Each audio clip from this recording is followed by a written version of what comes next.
Ola from Barcelona. Kasama si Lola Marce, mangunguha na naman tayo ng kabote. Isasama na rin natin ang binan at hipag ko at baby niya para mas masaya. Dadagdagan na rin natin dalawang kaibigang Pilipina para may kalabasa. At kakain sa isang restaurant kung saan suso ang isa sa specialty nila. Paghatid sa mga bata sa school, gumora na kami ni Chef Jauma para sunduin ang mga expert natin kababayan pagdating sa kagubatan. At ayan na nga kami, nagpapalibre muna ng kape. Hinihintay na lang namin dito ang buong pamilya ko. Pagdating nila ayaw nang lumabas ng sasakyan. Umalis na daw kami para makarami. Ayan, tuloy corned beef lang aking almusal. Wala nang ola-ola, diretso na agad ang binan ko sa montanya. Subukan muna daw namin dito sa bandang baba ng bundok. Eto naman si May, kahit di kilalang mushroom ay dinadampot. Marami kaming basket na dala. Nung huling punta kasi namin sa sobrang daming kabute, pati hoodie ko hinubad ko na para paglagyan ng aming mga nakuha. Eto, poisonous yan. Di yan edible. Pero hindi rin siya edible. Punong-puno ng mushroom ang montanya. Pero paano ko nga daw ba nalalaman kung alin na nakakain at hindi? Simula 2012 nung dumating ako dito, every year na akong dinadala ng pamilya ko sa bundok tuwing seasons of mushroom. Sila nagturo sa akin kung alin ang dapat kunin. May mga libro din na sa akin ipinabasa para mas maging aware ako sa pangunguha. Nag-rhyme na naman. 8 mushrooms lang yata ang kilala ko. Kapag may nakita kong mushrooms na bago sa aking paningin, hindi ko yun dadamputin. Tatanungin ko muna itong pamilya ko kung pwede bang kunin.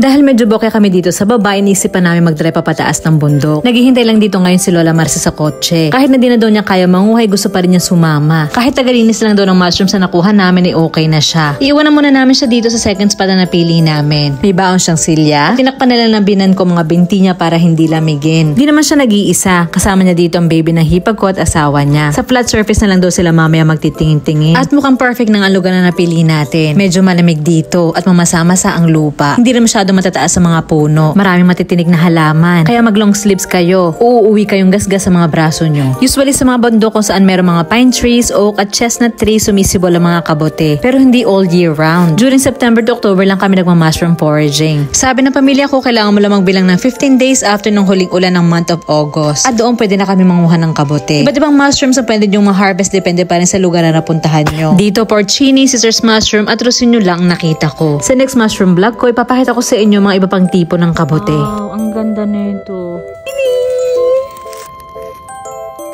Ang laki, oh, grabe. Ito naman ay ang rosinyol. Hindi ko alam ang kwento niyan, pero edible yan.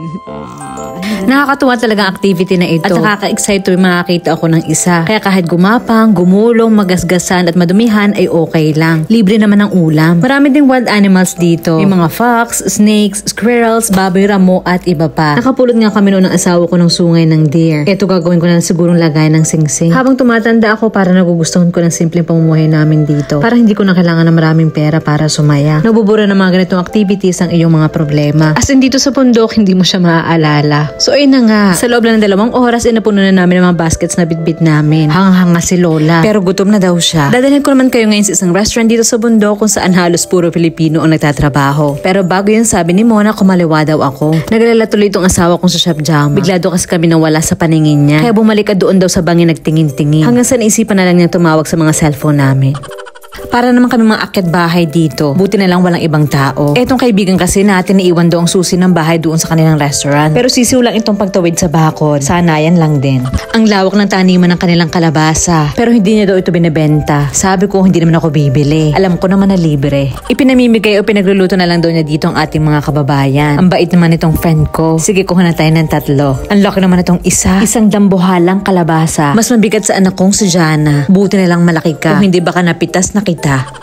Andito na lang din naman tayo, sinamahan ko na rin ng bulaklak at talbos. Dadalhan ko yung isa naman nating kaibigan may tanim namang malunggay. Binigyan niya rin itong kaibigan nating si May. Pero inilaglag pa. Sa pagtawid sa bakod, ina-out of balance daw siya. Damputin mo, okay lang yan. Malulusaw din naman once niluto mo yan.